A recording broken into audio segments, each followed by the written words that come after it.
캐나다에서는 왜 프랑스어와 영어를 같이 사용하는 걸까요?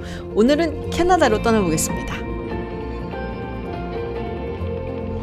안녕하세요, 김지윤입니다. 얼마 전 뉴스를 보는데 캐나다의 트루도 총리가 조기 총선을 치르기로 결정했다라는 뉴스가 있더라고요. 그래서 여러분들이 많이 또 질문을 해주셨고 해서 오늘은 캐나다 이야기를 해보도록 하겠습니다. 제가 사실 캐나다의 몬트리올에서 한 5년 정도 살았었어요. 그래서 캐나다 하면 정말 애착이 가고 정감이 가는 그런 동네인데, 여러분들은 캐나다 하면은 딱 생각나는 곳이 있으실 거예요. 몇 년 전에 정말 대유행했었던 드라마가 있었죠. 도깨비. 그 도깨비에서 이 퀘벡시티를 배경으로 해서 찍은 장면들이 있습니다. 정말 예쁘게 나와서 많은 분들이 이 퀘벡시티로 관광을 떠났다라는 이야기를 들은 바가 있는데요. 캐나다 그리고 그 퀘벡은 정말 특별한 곳이죠.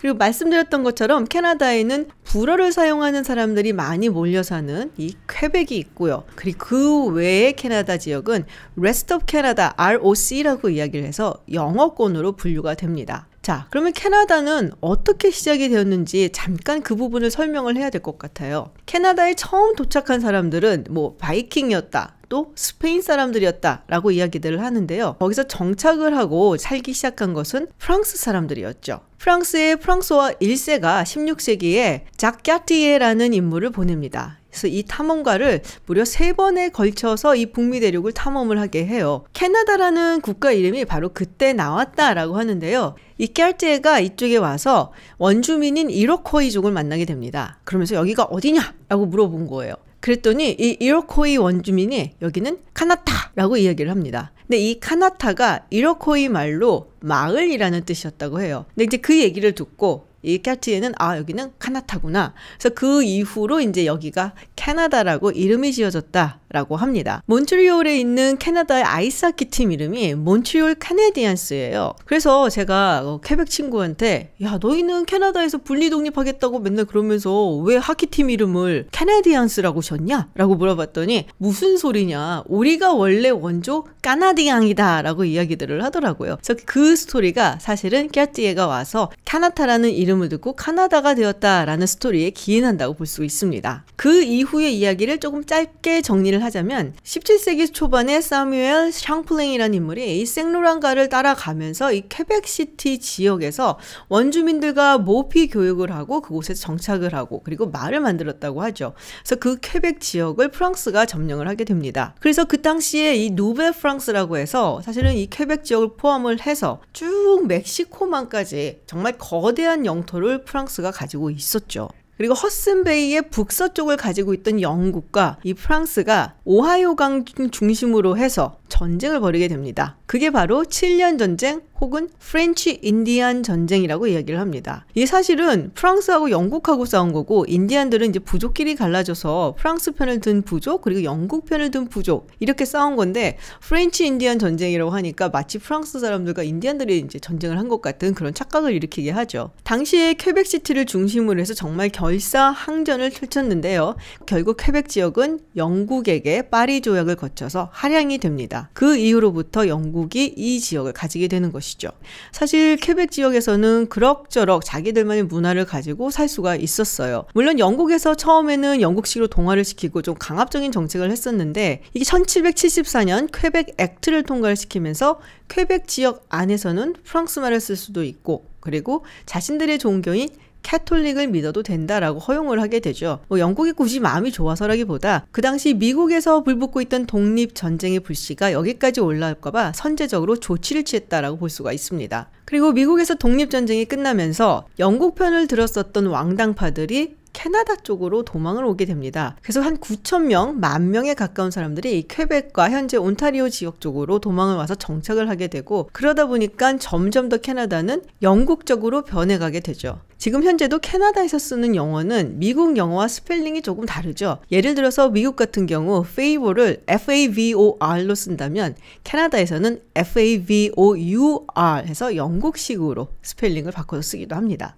제가 캐나다에 사는 동안 정말 흥미롭게 봤던 장면이 있는데요. 바로 캐나다 총선 때 각 당의 대표들이 하는 토론이었어요. 캐나다에는 원내에 보통 한 5개 정도의 정당이 있습니다. 현재 여당인 자유당, 제1야당인 보수당, 그리고 상당히 진보적인 색채를 가진 신민주당, 뉴 데모크래틱 파티가 있고요. 그리고 녹색당, 그리고 퀘벡 지역을 대표하는 블록 깨베코아가 있죠. 이 당들의 당대표들 5명이서 총선 때 되면은 토론을 합니다. 마치 우리의 대통령 선거 후보 토론회 같은 건데요. 2차례 토론을 해요. 한 번은 영어로, 또 한 번은 프랑스어로. 각 당의 대표가 되려면 영어와 프랑스어를 둘 다 잘 해줘야 된다는 이야기가 되겠죠. 현재 캐나다의 공식 언어는 2개입니다. 영어와 프랑스어죠. 처음부터 그랬던 것은 아니고요. 사실 이 2개의 언어를 공식 언어로 만들 때는 여러 가지 갈등도 있었고, 그리고 지금까지도 프랑스어를 하는 프랑코폰, 그리고 영어를 하는 앙글로폰 사이에는 뭔가 좀 미묘한 그런 반목이나 갈등 같은 것이 있어요. 1774년 퀘벡법이 통과가 된 이후에 프랑스말을 쓰고 캐톨릭을 믿을 수는 있었지만 그래도 여전히 영어권의 수중에 들어가는 느낌을 면할 수가 없었죠.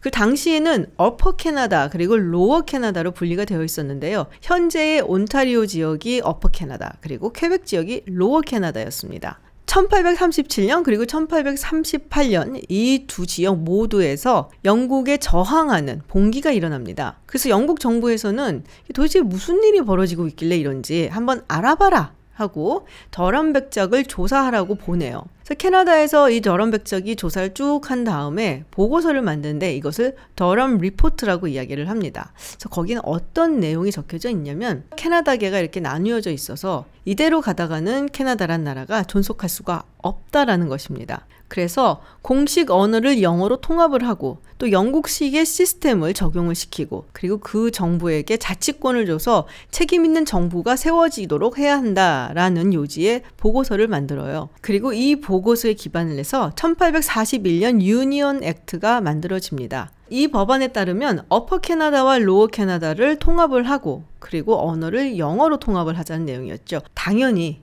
퀘벡 주민들의 어마어마한 반대에 부딪히게 됩니다. 그래서 지금도 퀘벡 주민들에게 이 더럼 백작은 철천지 원수로 여겨지고 있다. 뭐 이런 얘기가 있어요. 그리고 1867년 Constitution Act가 통과가 됩니다. 영어와 프랑스어를 연방의회, 법원, 그리고 정부에서 사용하게 하고요. 그리고 뉴펀들랜드, 그리고 노바스코시아를 함께 합쳐서 캐나다 연방을 좀 크게 만든다는 것이었죠. 퀘벡 입장에서는 이 프랑스어가 연방 정부나 의회 같은 데서 쓰일 수 있으니까 더 좋은 것일 수 있겠지만 어떻게 보면은 뉴펀들랜드, 노바스코시아까지 합쳐져서 퀘벡이 그전까지는 그래도 영국계와 프랑스계 이렇게 양대 산맥을 이뤘던 것이 이제는 소수계로 약간 위상이 추락하는 그런 일이 벌어지게 된 거죠. 이에 따라서 퀘벡에서는 프랑스계의 정체성을 지켜야 된다라는 의식이 많이 발전하게 됩니다. 특히 거기에는 종교와 언어가 중심이 되었죠. 그런데 이 퀘벡에서 사용하는 프랑스어가 점점 더 무시를 당하게 되는 거예요. 퀘벡에서 쓰는 프랑스어는 르주알이라고 해서 노동자 계급이 쓴다든지 아니면 영어로 인해서 변형이 된 격식 없는 언어라고 굉장히 무시하는 그런 경향이 생기게 됐죠.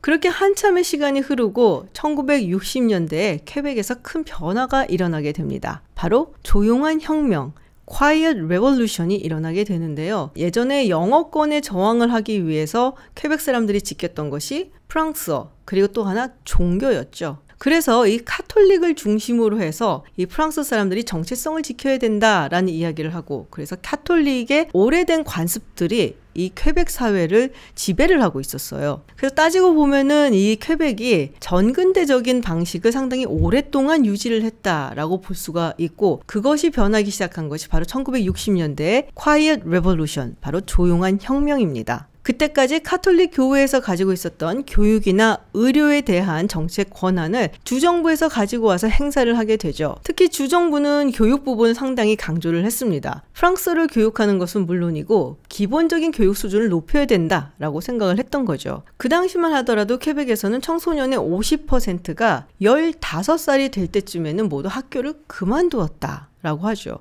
그러니까 교육 수준이 상당히 낮았다라고 볼 수가 있습니다. 그러다 보니까 경제적으로도 많이 뒤떨어지게 되죠. 당시에 상류층이라든지 혹은 굉장히 잘 사는 사람들은 대체로 영어권 사람들이 많았었고요. 노동자 계층에는 프랑스계 캐나다인들이 많이 있었죠. 그리고 이민을 오게 되는 사람들도 자신들이 좀 더 성공을 하기 위해서는 영어를 배워야겠구나 라는 생각을 하면서 프랑스권이 아니라 영어권으로 편입이 되게 되는 거예요. 그래서 퀘벡 정부에서는 이대로 가면은 프랑스어가 정말 멸절될 수도 있고 사라질 수도 있겠다. 그러면 우리 정체성을 잃어버릴 수도 있겠다라는 위기감을 갖고 새로 이민 온 사람들에게 프랑스어를 교육하는 것은 물론이고 전반적인 퀘벡의 교육 수준을 높이는 데에 주력을 하게 됩니다. 그리고 이런 시기를 지나서 1969년에 Official Language Act, 그러니까 공식 언어법을 통과를 시킵니다. 이 법에 따르면 영어와 프랑스어가 모두 캐나다의 공식어가 되고요. 그리고 연방정부의 모든 기관들은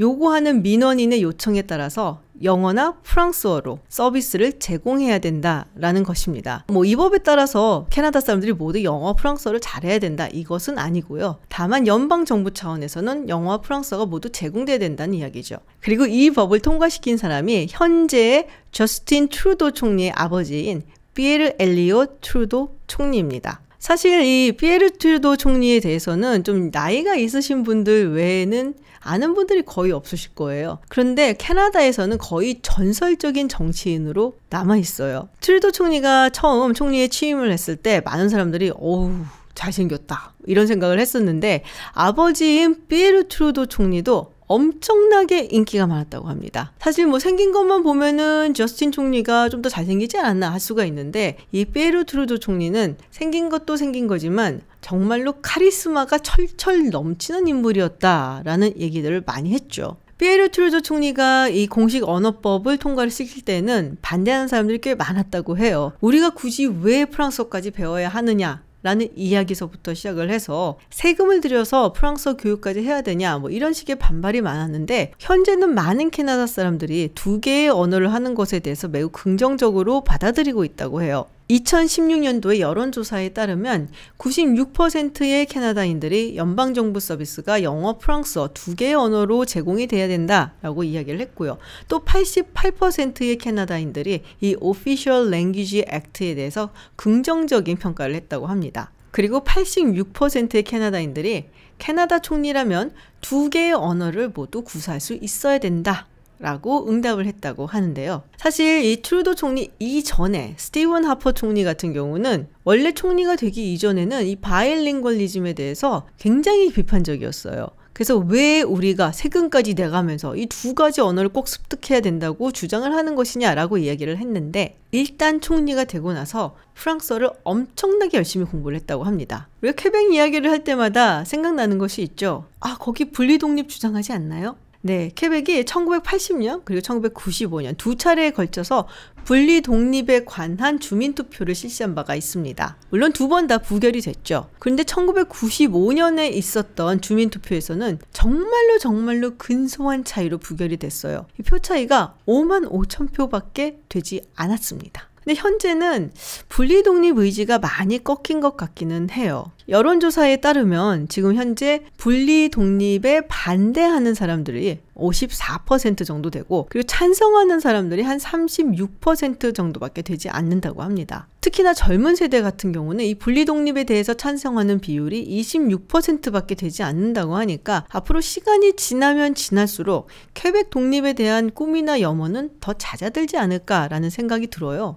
사실 아버지인 피에르 트루도 총리는 이 두 개의 언어를 사용하게 하는 Official Language Act를 통과를 시켰지만 퀘벡 분리 독립에 대해서는 강하게 반대를 했다고 합니다. 퀘벡이 없이는 캐나다가 강한 국가로 존속할 수가 없고 또 캐나다 안에 있지 않으면 퀘벡은 살아남을 수 없다라고 판단을 했다는 거죠. 제가 살았던 몬트리올은 프랑스어와 영어가 공존한다라고도 볼 수 있는 지역이에요. 퀘벡에서도 이 몬트리올을 벗어나게 되면 정말 프랑스어만 사용하는 곳들이 아주 많거든요. 근데 굉장히 흥미로운 거는 이 몬트리올 안에서도 도심에 있는 볼리바르 생로랑을 기점으로 해서 서쪽으로는 영어권이고 그리고 동쪽으로는 불어권이라는 겁니다. 저는 불어를 잘 못해서 서쪽에 살았습니다. 오늘 캐나다 이야기를 좀 해봤습니다. 캐나다도 정말 할 이야기가 무궁무진하게 많은데요. 오늘은 그 중에서도 퀘벡 지역 그리고 프랑스어에 대해서 이야기를 나눠봤습니다. 9월에 조기 총선이 있다고 하니까요. 그 즈음에 다시 한번 캐나다 이야기를 들고 찾아오겠습니다. 다음에 더 재밌는 영상으로 찾아뵙겠습니다. 고맙습니다.